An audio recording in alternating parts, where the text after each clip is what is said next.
All right. So, welcome back to another episode of Sober Yoga Girl.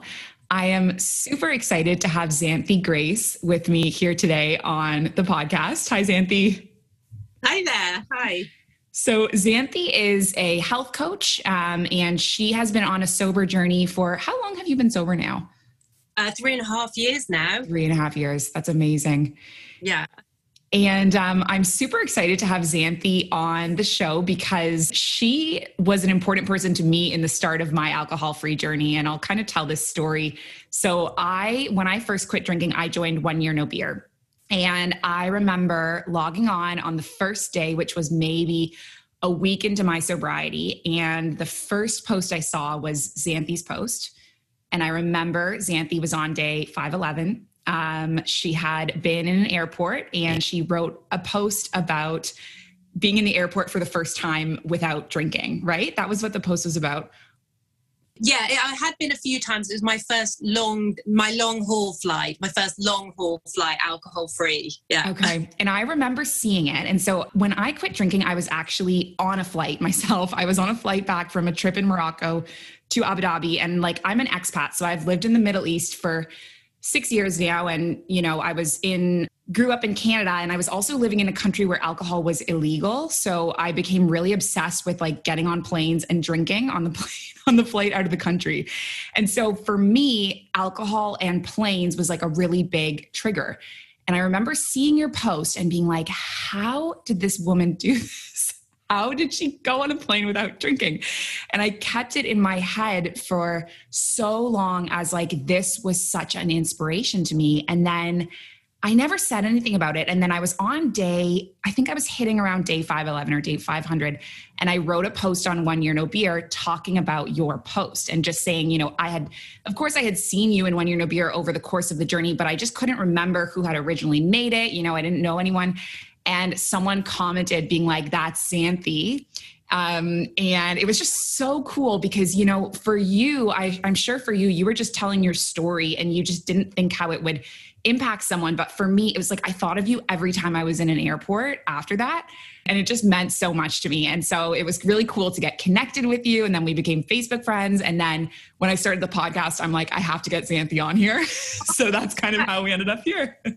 Well, how amazing to hear that story. And as you say, I have traveled a lot in my life and I do have family around the world. So I was the same in airports. It's just travel. It was just the way of doing it, getting into that habit. So it was just such a revelation to sort of experience it without alcohol. Thankfully, alcohol-free beer was what got me through. But it's just so wonderful to hear how that sort of post, which obviously meant a lot to me, but how it just sort of, you just sort of totally connected with it. And it's just wonderful. It just, makes me think, oh. Right. And, I remember maybe about 6 months ago coming across someone's post, and they made a post about, going to the hair salon and for the first time not drinking. And I remember finding it so strange because I was like, I've never drank in a hair salon. And then I was thinking, different cultures have different things, and there's probably places in the world where that's a thing. And for someone else who that's their trigger, that story would be significant to them. And so it just shows how we all have such different associations with alcohol. Alcohol means different things to us in different scenarios. And just by telling our personal stories, it might not connect with everyone, but it could really become meaningful to the people that it does connect with. Yeah, I know. And that's why sharing these stories is invaluable. It really is. Totally. Yeah. All right. So let's kind of dive into, so let's start off by you kind of giving me a bit of background on you, who you are, where you're from, kind of what your interests are. Yeah, sure. Well, so my name is Xanthe Grace, and I'm 53 years old. I'm mum to a 17-year-old boy, and I would say I'm a bit of a health nut.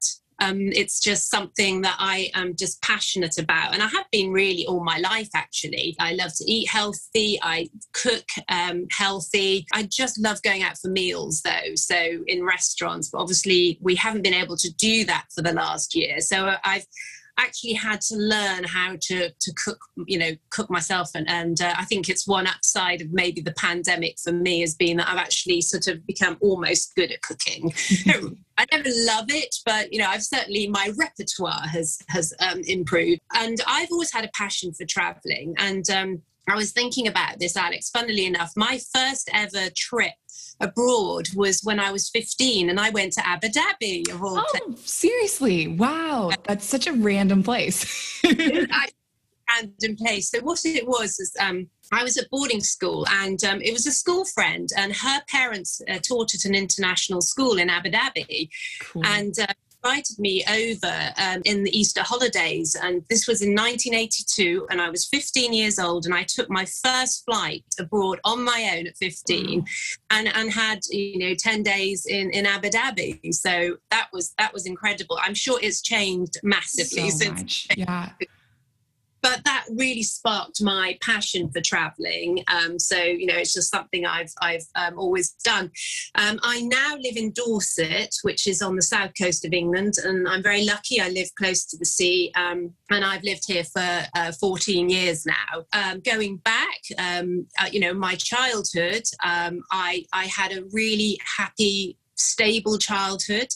I was very lucky. My parents were farmers, and I grew up on a farm, and I have two younger brothers, and we just had a lovely childhood, and my parents were very hardworking, and the business grew, and we had a tennis court, we had an indoor swimming pool. We had a very lovely childhood. So because often I think people maybe think there's problems, childhood problems, and that create this problem with drinking, but for me it was just I had a lovely sort of childhood. And then 13, I went to boarding school. My parents decided that it was the best education that I could get, so I was sent off to boarding school, which I didn't love. I had kind of mixed feelings about it because it was very strict in those days. It was lots of rules, and I just didn't really sort of enjoy the rules, but it was what I did. It was what I did. My brothers were also sent it sounds bad, sent away to school. They went to boarding school. So that was kind of my childhood. From there, I've worked in various jobs. I've worked in town planning. I worked in a state agency for a while. I worked in a research institute for a while. And then latterly I've retrained and become a health coach. And as I say, I've traveled a lot. And my brothers now live abroad. I have a brother who lives in Florida still, and he's been there for 35 years. I have another brother who lives in Melbourne in Australia. So that there's a lot of traveling that goes on. Hence the post in the first place. Yeah, that sounds like it's people on in all parts of the world: Australia, States, UK. Not to take it personally that my brothers live the other side of the world, So let's talk a bit about your drinking. So how did you start drinking? When did you start drinking? And what kind of influenced your drinking habits? Yeah, so I was, obviously coming on here, and it's so interesting because you start sort of thinking about it all, really. And so growing up, I would say, drinking really was never something that I was around particularly. I had my only living grandparent was this really strict, Victorian lady she was really scary, actually. Quite frankly, I was terrified of her, and sort of no kind of vices really. And my parents themselves they just weren't really sort of drinkers. I mean, they were big entertainers. They used to throw really big parties. We had pool parties, and they offered alcohol, but it was just it was never really anything sort of, extreme. But my first experience was when I was about 15, and my dad, we had lots of damson trees on our farm.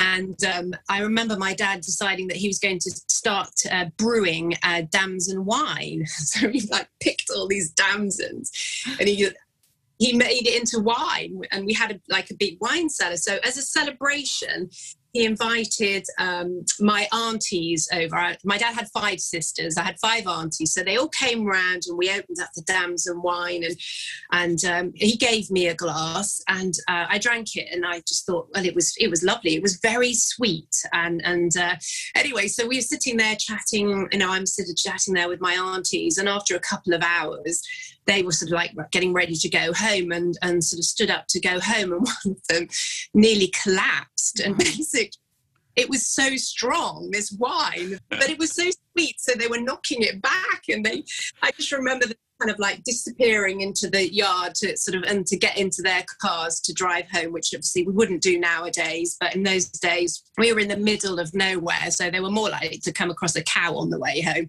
than another cow.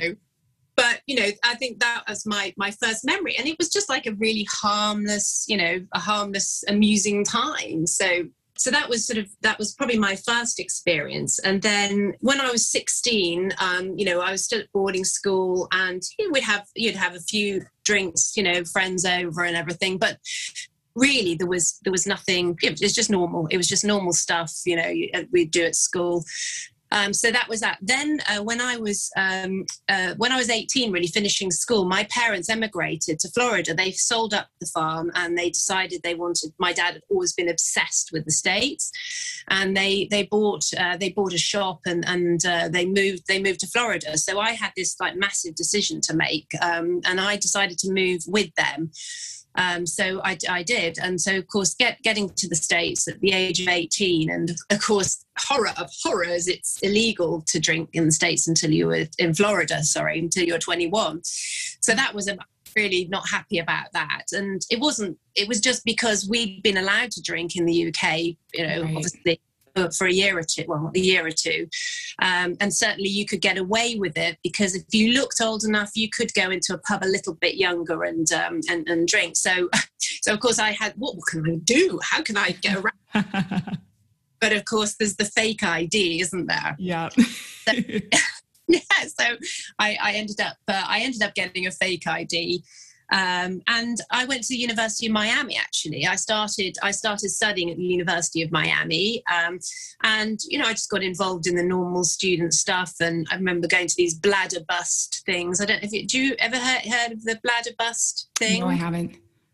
But it's where you'd go to a bar and they'd kind of lock the doors and they would serve beer, and it was free until somebody had to go to the bathroom. Oh my God. So it was just like crossing their legs, knowing if you are the one that goes to the bathroom, then everyone has to pay for their drinks. It's really bad. God, that's wild. It was fun. It was fun at the time. Yeah. Yeah, so I got involved in that, but it was just what you did in those days and in your youth, and so that was that.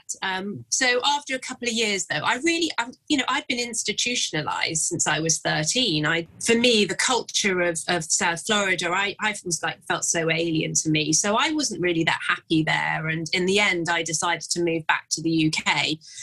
So I came back after a couple of years, and then I moved to a town in the centre of the UK called Nottingham. And my best friend from school was doing a degree there. So because my parents had sold everything up, and I was like, well, where do I go? I don't want to go back to live in the middle of the country. When you're 18, you want to live in a town and experience life. So I moved to Nottingham, and I ended up actually living with a family there. So I ended up doing a degree myself, but I didn't live in student halls. I just lived with this family.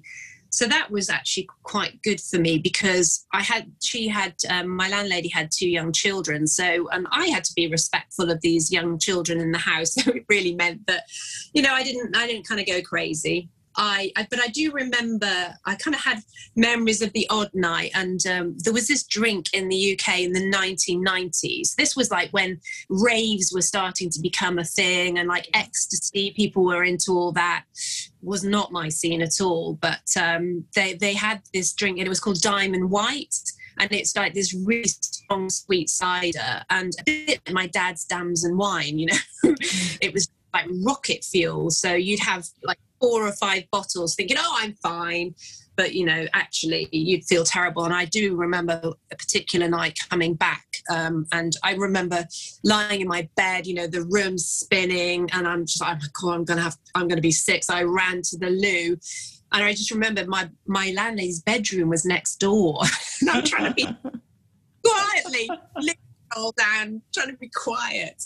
But you know, again, it was just kind of normal stuff. So this is how, for me, it just all was very, I keep saying the word normal, you know, but there was just no signals of really what was to come. So that was that. Then I did a degree, and then I graduated, and I moved down to Surrey, which is like south of London, and I lived there for a year or two. And then I got married, and then I actually moved. My husband and I moved back to the Midlands near Nottingham again. So that's where we lived for a few years, and you know, I worked, and that's when I got a job working in respiratory research, and I worked this job I absolutely loved. And I was really, really happy. I got pregnant, had my son, and life was really, really good. Then I had a really awful experience. My husband came home from work one day, and he basically sat me down and told me he'd been having an affair for 2 years, and it was like a bomb went off in my world. It was so unexpected. I've talked to people who've been in this situation, and they kind of have an inkling. I was just completely absolutely blown away by it. So it was terrible. When those kind of things just start to trigger things in you, and it was dreadful. So I think that was the point really where I started to increase my drinking a little bit, certainly more than the norm. But I had my son who was 2, and I had to think of him, and I was working a full-time job. And so I was mindful all the time that I just couldn't lose this, because I couldn't lose control of this, because I had to, keep going for my son. So it did increase, but I don't think it got to anything that was too concerning at that point. So that really was my early drinking days, I would say. Yeah. Wow. That must have been such a horrible, kind of sort of rocks your world, finding out about that. It's like your world is not knocked off its axis. It's just really, really hard. So we work through things, but I mean, ultimately I couldn't forgive that. And, so we ended up obviously separating. And then that was just a pretty grim period. But actually, quite shortly after that, I was flying to Florida to my brother's wedding.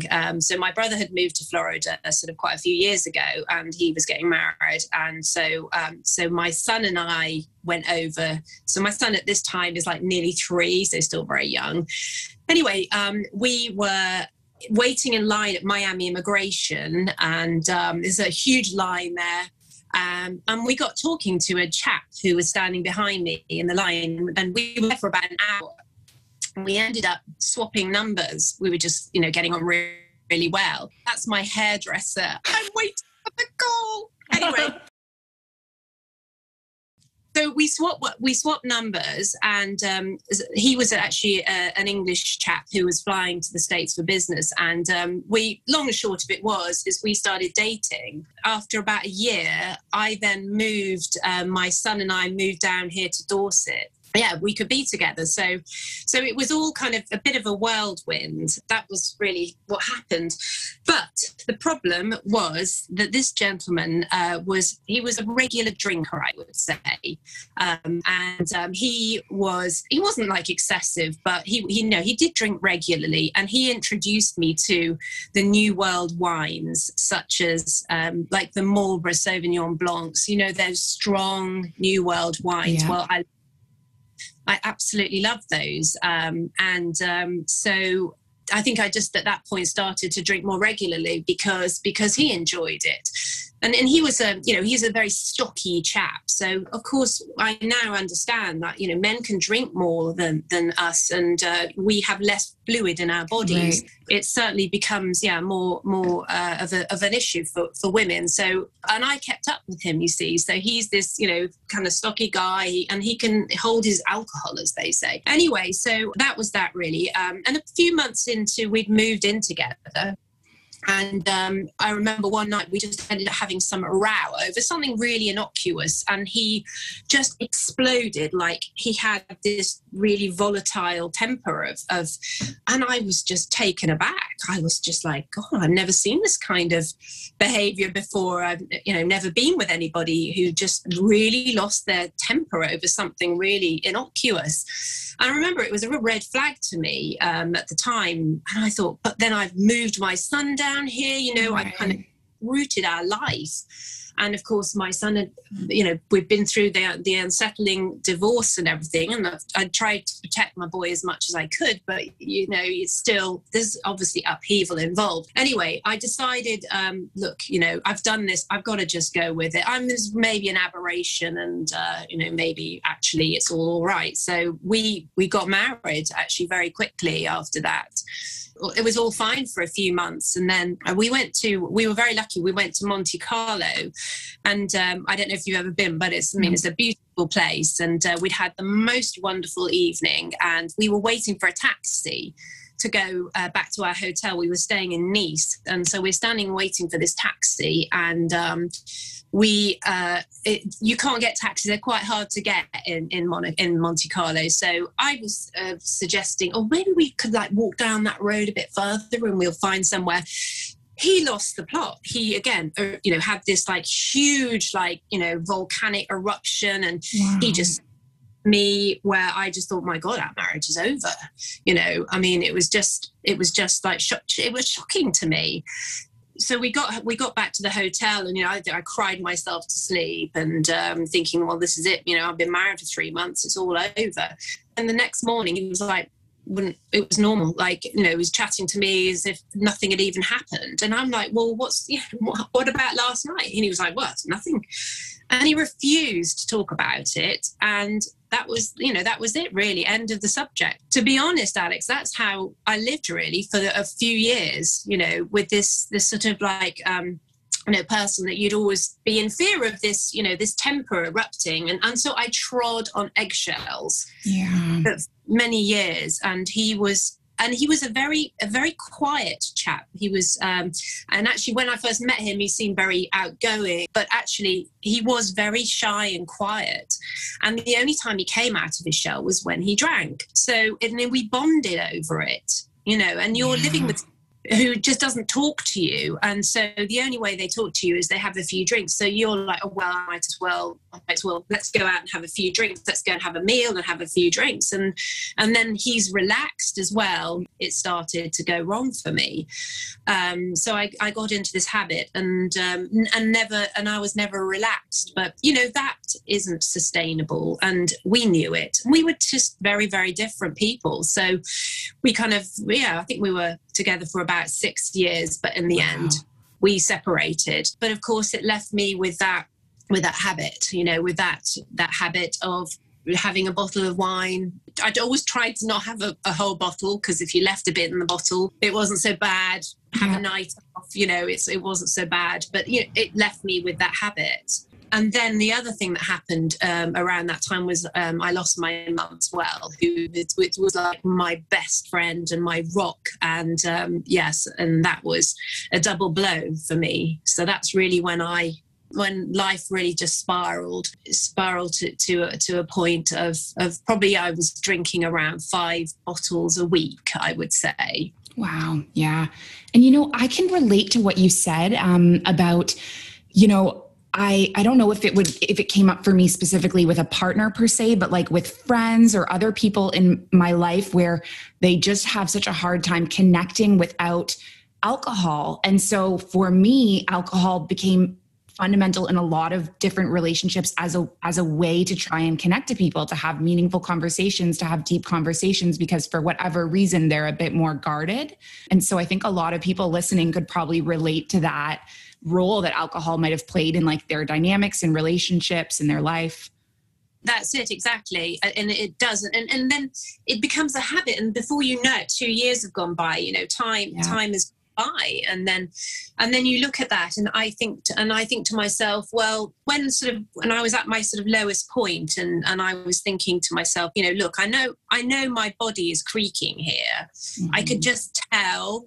I've spoken to Andy Ramage about this, and he's done a brilliant podcast about this grey area drinking, where you're drinking in excess of what you should be drinking, but you don't want to have that rock bottom moment, but what do you do type thing. For me, so in the UK, the alcohol allowance that the government recommends is what they call 14 units a week. So that is what the government recommends is what one should drink. Well, that's a bottle and a half of wine a week is what people should be drinking, or less, obviously. Yeah. Or maybe like 10 bottles of, say, Corona beer or something like that. That is the limit. And I mean, you think of, you go to a bar here and you have a large glass of wine. It's a third. It's a third of a bottle of wine is a large glass of wine. I know it's different around the world, and again, that makes. And I know when I've been to the States, it's in ounces there. It's all confusing here. It's in milliliters. Yeah.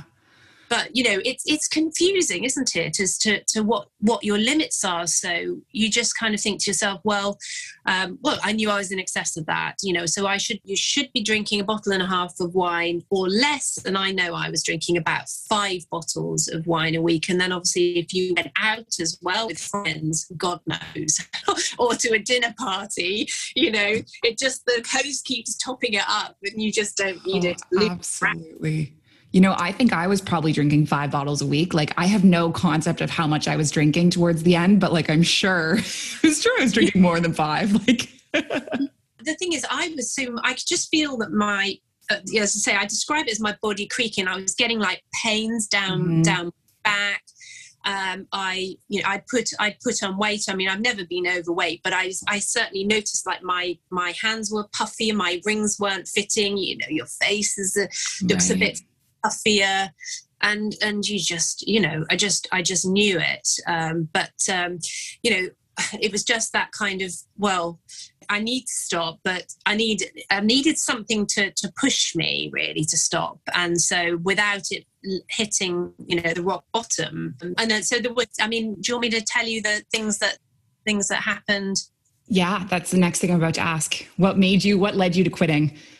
So I think the first thing was just knowing, just being honest. And I'd say this to anyone, who's listening, is just be honest with yourself. And I know that people the word in the UK is the nanny state, and people hate the idea of the government interfering in these things. People are very dismissive of that, but the guidelines are there for a reason. And so I would say, just honestly look at how much you are drinking and just, keep it. I know it's hideous, but just keep an account of it. And that will give you an idea of where you're at. But for me, so as a story, basically, I promised my son I'd take him shopping in London. Now, he's a boy, but I have taken him around shopping malls in America since before he could walk. And he loves shopping. He's like, amazing, my boy loves shopping. So what we did was we booked a hotel in a little town, on the edge of London. And the idea was we'd stay in the hotel and then we'd drive into London super early and we could park and we could go shopping. I booked this room and we turn up and sort of settle into the room. And then I said to my son, I'm going to go down to the bar and have a drink in the bar. So I went down to the bar, had a large glass of wine in the bar. And then I sort of, we'd booked to go for dinner. So we then sort of got ready and we went out for dinner and had a lovely meal. It was like a French bistro restaurant. It was a beautiful meal. And over dinner, I had 2 more glasses of wine over dinner. So nothing too extreme. And then we came back to the hotel room and the Apprentice, the reality show The Apprentice was on. And my son and it was the final. So we were really excited to watch this. So, and I brought a bottle of Prosecco with me and because it's expensive to drink in hotels. So I just brought my own bottle of Prosecco. So we watched the programme and I proceeded to drink this bottle of Prosecco, and that was it. You know, we went to bed, and then the alarm went off the next morning at like 6 o'clock, and I woke up and I thought, oh my God, I feel terrible. You know, I was like groggy, that hungover feeling, and it was just awful. And I got in the car and started driving. And I mean, London driving is not for the faint-hearted. And I just thought, oh my God, I'm still over the limit here. I'm sure I'm over the limit here. So I'm like driving, thinking, what do I do? I can't let him down. But, you know, I was just clutching the steering wheel, thinking, this is crazy. And then I thought to myself, I had 3 glasses of wine last night and a bottle of Prosecco, but those 3 glasses were huge glasses. And it was actually a bottle. So you're drinking in glasses thinking, oh, well, I only had glasses of wine. I had a bottle of wine and a bottle of Prosecco, maybe finished drinking about 9:30, but I got in my car the next morning, you know, and who knows if I'm over the limit, but I kind of think I think I was. And that to me was like, shit, you know, something really bad could have happened there. Thank God it didn't. Really, really shook me. So this was all with the thinking my how much I'm drinking at the moment in my head. And then the other thing that happened that sort of literally a few days later, I was working for this estate agent and I was showing this lady a house. And she was an American lady and she was lovely, just open, friendly, chatty lady. And she told me she was a nurse. And she worked in palliative care in Florida, and she looked after people who were at the end of life from alcohol abuse. And she had no idea about what was going on with my life. And I'm, you know, just like politely listening. But she just told me this story about this girl. And she was like in her early 30s. And she had been, she'd been in a time or two with, you know, obviously the effects of drinking. And she got to the point where she was dying. She was dying from her drinking at the age of, well, in her early 30s.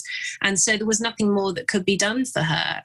And she was saying that she had got in the elevator at the hospital to go up to another floor in the hospital. And she started vomiting blood.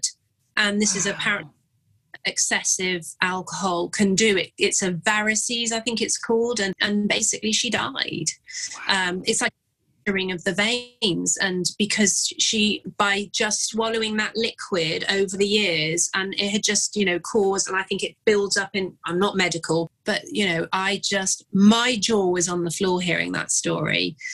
And I just thought afterwards, Alex, you know, I thought this lady was like my angel that was sent to me to tell me this story. Yeah. You know, and I listened to that story. Oh my God. I mean, I'm 53 now, and this was 3.5 years ago. So I'm 50. I thought, my God, you know, this is how it could be. You know, it really is that point where you have that choice. And I did not want to get to that rock bottom. And that's when I thought, right, that's it. Then I saw 1 Year No Beer come up on my Facebook. And that was when I signed up. I thought this is all meant to be, you know, it all came together. And it was all meant to be. Wow. And so when you quit drinking, did you just quit with 1 Year No Beer and that was it? Did you have stops and starts? Like, how did that go? Yeah. So I signed up to do, you know, is challenges. This is how it's done. And, you know, I did look at various other options, and there was this Soberistas website that I looked at, which it was quite good, but then they started to charge you like a monthly subscription. And at the start, well, I don't want to do that. And then I looked into AA, you know, and like you Google, am I an alcoholic? You know, you start Googling, and then you think, well, you know, those questions they ask you, are your friends worried about you? Well, no, they're not. Do you drink in the morning? No, I don't. Do you miss your gym classes because of being hungover? No, you know, I didn't do any of those things. So I just don't think, you know, so you're kind of like kidding yourself really. But I just felt that AA was not for me. I very strongly the whole approach of it, and there's always a lot of debate in the sober circles, isn't there, about the method that use. And I think in a way, AA put me off for many years for doing this, because I thought, I'm not an alcoholic. Totally. So, but what help is there for somebody like me? And it's almost like there was no other way but AA. But now thank God for that. So I signed up for the 30-day challenge, and it's hard, isn't it? I mean, like, I was listening to one of your earlier podcasts, actually, which are great. I recommend you go and listen to the earlier ones, because they're just so, it's so interesting to hear people's experiences. And it's like, on day one, you are never going to believe you're going to be able to do this. How can I live life without alcohol? You just think, well, I'm just never going to enjoy life again. It will always be compromised because I can't drink. But it's funny. It's a funny old thing, isn't it? Mm-hmm. Those early days, and it's hard, but by being, for me, having the support group around me where you're reading other people's experiences, as you said in one of your previous podcasts, that absolute revelation, 20,000 people are in that. You're not alone, and they're going through those experiences that you're going through, and you sit there and you're on your own thinking, it's me and I'm weak-willed and I can't resist. You beat yourself up, don't you, for years over it. And then you realise, God, it's like a lot of people are going through this. And so that is a revelation. And that in itself, just that support is so important. And of course, historically with AA, it's been going to these meetings and everyone's sitting there in person. But, now we can do it like this through Zoom calls, and we can do it online. And a lot of these people you'll never meet in the flesh, but my goodness, the support you get is just incredible. It was a game changer. And like, I didn't post in the group for the beginning because I was so nervous and anxious and uncomfortable with it. But I remember I would get up in the morning and I would just read the group, and at nighttime, I would just read the group. Like, I lived on that Facebook group. And so I think that's one of the key things for people when they're quitting is like, find some form of that, and like, there's so many out there, as you say. So it's just like finding the right one for you. Yeah, well, it is. And I think I found this, the quit lit for me. So I sort of, I embraced the emails. There was like daily emails, book yourself a challenge, do something, a challenge wise, start to do couch to 5K, that kind of thing. A lot. I mean, bizarrely, running seems, people give up drinking and they take up running, or they meditation, yoga. We all seem to want to do something active because our bodies are like rejecting this drug, and we're like finally kind of making the most of our amazing bodies and doing these things with it. But I found the quit lit. I don't know about you, but I found the quitting literature, as quit lit as it's called, is just amazing. Because I used to read massively when I was younger, but I got to that point where you'd start reading a book and then you'd be like, oh God, I've forgotten what I read last night because I started drinking a glass of wine. And then you'd go back and it takes you like a year to read a book. I loved This Naked Mind and Alcohol Explained, The Sober Mummy Diaries by Claire Pooley, and also The Unexpected Joy of Being Sober, Catherine Gray. She's amazing. Yeah. So, because it's a bit of like heavy science in there that explains what alcohol does to you. And and then there's like the sort of the Catherine Gray and the Sober Mummy Diaries is just about sort of people's experiences in a funny, accessible way that we can, in a relatable way. So I found they were just I found they were absolutely amazing. And so I did read those, and then after 30 days I was like, well, no doubt I'm carrying on. But for me, I wouldn't recommend this, but I happen to have had a trip booked. I've got 15 there's like school mummy friends, and we booked a trip to go to Krakow in Poland. It was like a Christmas markets, and it was one of the girls' birthdays. So 15 of us flying to Krakow to the Christmas markets for a long weekend, and I had given up. I gave up drink the month before. So I was like, am I going to do this? You know, well, no, I was like, I'm going to do this actually. And I do remember that of the 15 ladies, they were so brilliantly supportive. Although one of them said to me, I don't think you're going to do this. I don't think you're going to make this. Wow. Oh, that's it, challenge. And in Poland, they have amazing alcohol-free beers, and so I did it. I did it, and when I did it, and of course we had to fly there, and again it was the flying thing, and everyone's having a drink. You know, the champagne's being opened in the airport before we took off, and everything, and all those triggers. And you know what? When you do those things, when you actually do them, my gosh, it propels you to the next level of like, God, oh, well, I've done that. You know, I've done a month, I've done that alcohol-free trip with the girls. And it's just like, right, well, you know, we're going to move on. So I moved on to the 90-day challenge. That was during that time, I had a ski trip booked. So this was an all-inclusive. I've never been on an all-inclusive holiday actually in my life. And so this was my first one ever. All meals included, all drinks included, and I don't get to drink the drink.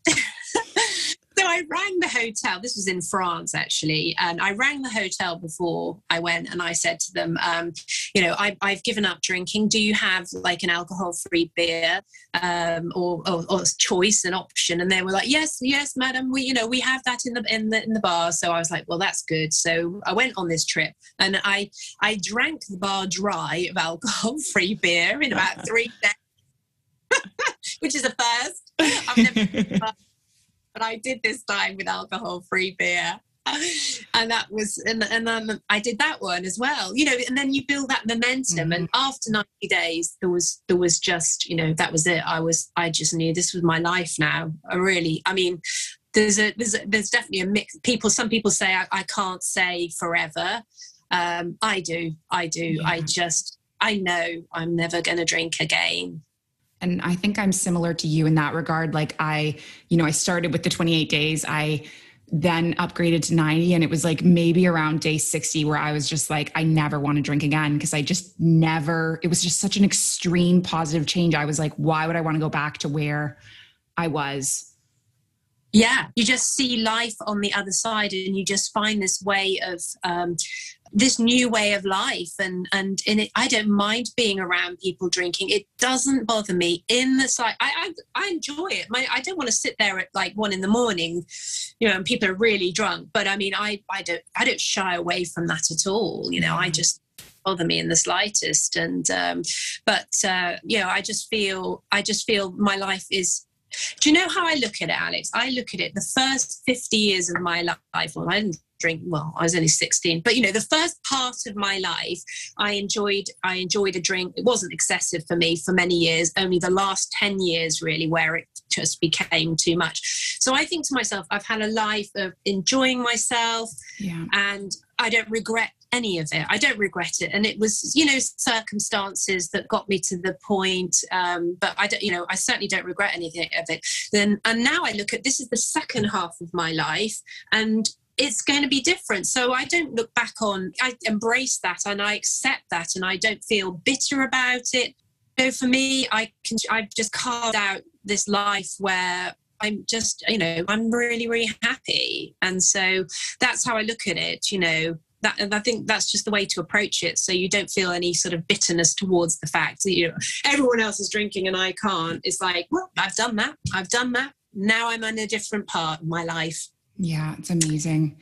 Looking at it from a perspective of like, you know, all the good things that are coming from sobriety rather than like, you know, wishing you could drink or feeling bitter about it. Well, I do think, and you know, AA has been wonderful for so many people, but I do feel there's almost this sort of feeling about it around AA. Whereas what I love about this approach is it's all positivity. You know, you look at what you're gaining. You know, you look at how, you know, you gain more time in your life. I'm so much more patient. You know, if my son wants advice, he's 18 or nearly 18. He thinks he knows it all, doesn't he? But, I'm there for him. And then that's the tricky one around what to advise your 18-year-old in terms of drinking, because there's no way that I'm going to be saying, no, because I kind of feel you have to experience it. But I think I will have a note of caution with my son. Well, I have done, just to say you have to be aware that it is a drug, and most people can manage it, but it can go wrong. It can go wrong, and I think I had no awareness around that, and now I do. So I think I have to share my knowledge with him, and he can choose to do with it what he wants. But yeah. And, I think sometimes even like role modeling is the most powerful thing. Like, I don't know if you listened to my episode with my uncle, but he quit drinking when I was in my mid-20s, and I watched him drink all my life, and I saw that transformation in him, and that was more powerful than like anything he could say, just seeing it. And so I'm sure without even knowing it, you already have that impact on your son, Well, I hope so.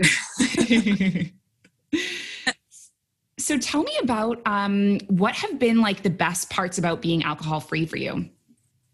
Well, I think that, I think it's certainly what it's done is it's focused my mind on really what I want to do going forward and do with my life. And as I mentioned, I was an estate agent sort of latterly, and it wasn't really aligned with what I wanted to do, and it sort of focused me really on what do I actually want to do with my life. So, and that's when I kind of I researched it, and I thought, well, I just want to I want to live a healthy life, and I just want to be able to help others that are struggling. And so the best thing is just being able to sort of realize that dream of doing something that can help people. And sort of what's exciting, I suppose, is with doing the health coaching, it's embracing a healthy lifestyle, and of course you do find when you talk to people that the alcohol does play a part maybe in people's healthy life going off the rails a little bit. So I can input into my health coaching what I've learned really from giving up drinking. So that's sort of really all fed in really for me naturally. Yeah, I just feel life is just organized and it's just peaceful, and it's great. Yeah. So tell me then about your health coaching. Like, in what ways do you work with clients? Do you do one-on-one work? Do you do group work? What's that like? Yeah, well, I mean, I'm more of a one-on-one person. Yeah. I'm not really, and you just have to find, you have to find your way. For me, I was a little bit unlucky because I just qualified as the pandemic hit. So I was kind of going around doing the networking, and there's like good networking groups in this part of the country, and I'd gone around and I'd put my like leaflet up in all the sort of like coffee shops, and so I was just kind of starting to market my business, and then the pandemic hit, and I was kind of like a bit thrown really with that. So but I've got like social media pages and stuff, and so I'd get some interest through that, but I was chatting to somebody in my association, my health coach association, and they said, well, everyone's gone online, so you need to go online and join like networking online. And that's really what I hadn't done. I kind of just went, well, what how am I going to do this in the pandemic? And I kind of took my eye off the ball with it really for a little while. But I've got sort of now some networking groups that I'm going to sort of get involved with. So that's really where I'm at with it. But it would be doing like Zoom calls. We can do, the great thing is we can do it around the world. You're there in Abu Dhabi, I'm here in Dorset. So and it's just gonna sort of getting the marketing right. So I'm sure people listening to this episode, like I'm sure there'll probably be people that are interested, especially with your knowledge and personal experience with alcohol. If anyone is looking for coaching, I will put Xanthe's links and information in the description, and then hopefully that will get some reach outs for you. That would be great. Yes, thank you. So just my last question. What advice would you give to someone who is looking to become alcohol free? Well, I mean, I really, it goes back to you start in yourself to feel, you start to question, your drinking. And I would say, just have a cold, hard think of how much, you are drinking. And, you'll start, sorry, my mind's gone blank.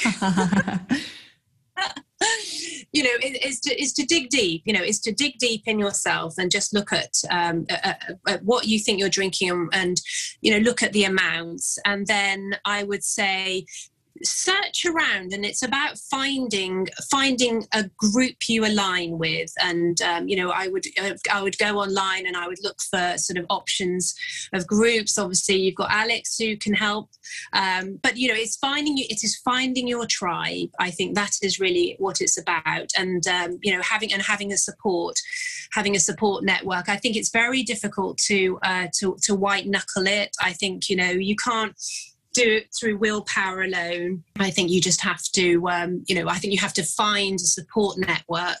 And there are lots of options out there. And ultimately, it might feel really hard at the start, but honestly, if you put in the work, it just opens up this whole new life to you, and it is just incredible. I mean, I couldn't recommend it enough, and it is without doubt the best thing I've ever done.